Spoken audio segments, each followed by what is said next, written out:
यहाँ पर आपको एक ऑक्सीजन सेंसर मिलता है।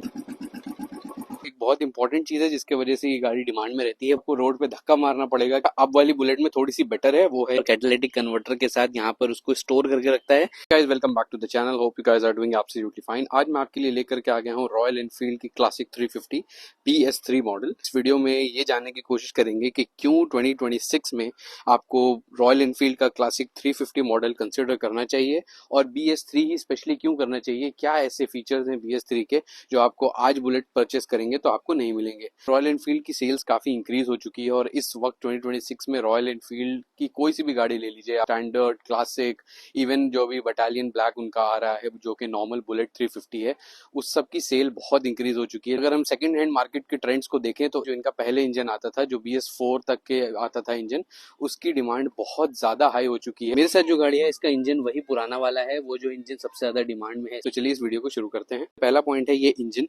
ये इंजन जो आप देख रहे हैं जिसमें यहाँ पे लिखा हुआ है ट्विन स्पार्क 350, ये इंजन आपको आज नहीं मिलेगा। आज आपको जो इंजन मिलता है उसका जो ये पिस्टन साइज है ये इतना बड़ा नहीं होता, ये काफी छोटा होता है साइज में। और यहाँ पे जो इंजन होता है ये भी ऐसा नहीं होता।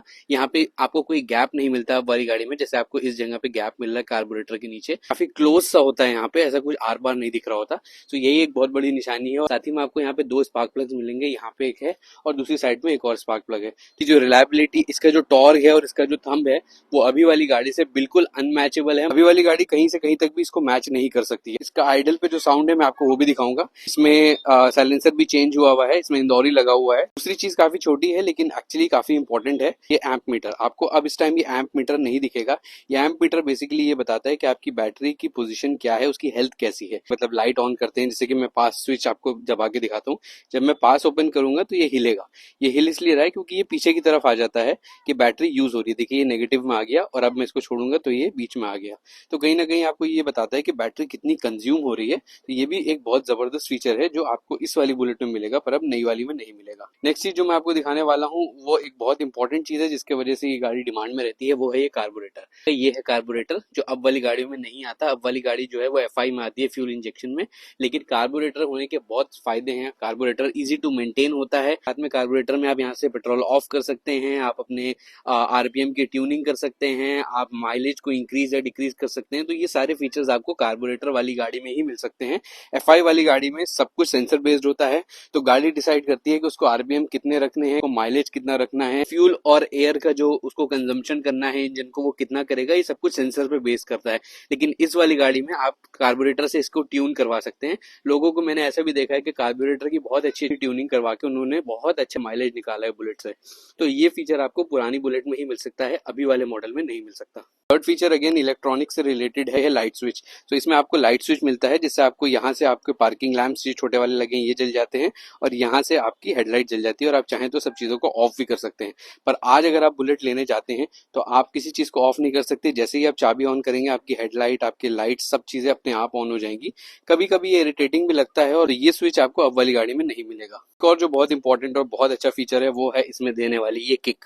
सो किक आपको अब नई वाली बुलेट में नहीं मिलेगी। आपको खुद ही पता है कि किक कितनी इंपॉर्टेंट होती है। इन केस आपकी बैटरी चली जाती है, आपकी बैटरी बिल्कुल बेकार हो जाती है, तो किक से एटलीस्ट आपकी गाड़ी स्टार्ट हो सकती है और आपकी बैटरी फिर से चार्ज होनी शुरू हो जाएगी। अगर आपके पास सिर्फ सेल्फ है तो आपको रोड पे धक्का मारना पड़ेगा, किसी को कहना पड़ेगा कि मेरी गाड़ी को पुश करो। तो किक एक बहुत इंपॉर्टेंट चीज है जो गाड़ी में होनी चाहिए। अब वाली गाड़ियों में नहीं होती लेकिन बहुत सारे लोग अभी भी किक को प्रेफर करते हैं। मैं गाड़ी को स्टार्ट करके दिखाता हूँ आपको। सबसे पहले इसको ऑन करते हैं, किल स्विच को ऑन किया, ये है मेरी गाड़ी का sound.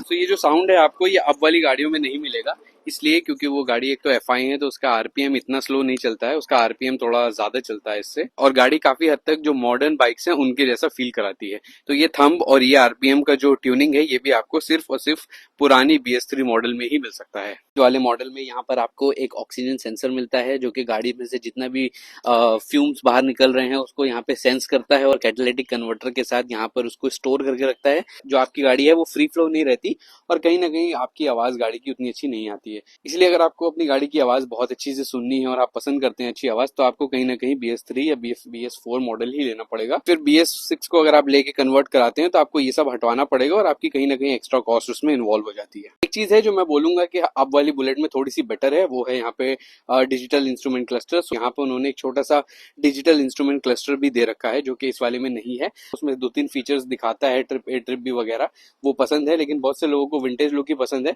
Subject to the choice है। अगर आपको वो पसंद है तो कहीं ना कहीं आप इसमें भी वो चेंज करवा सकते हैं। इसमें भी काफी मीटर्स आते हैं, डिजिटल मीटर आता है ऐसे ही शेप में, आप मॉडिफाई करवा सकते हैं। आपको क्लासिक लुक रखना है वैसे ही ओल्ड स्कूल टाइप का, तो फिर आप इसको रख सकते हैं। कहीं ना कहीं अभी भी ये काफी अच्छा लगता है देखने में। ओवरऑल यही कुछ पॉइंट्स थे।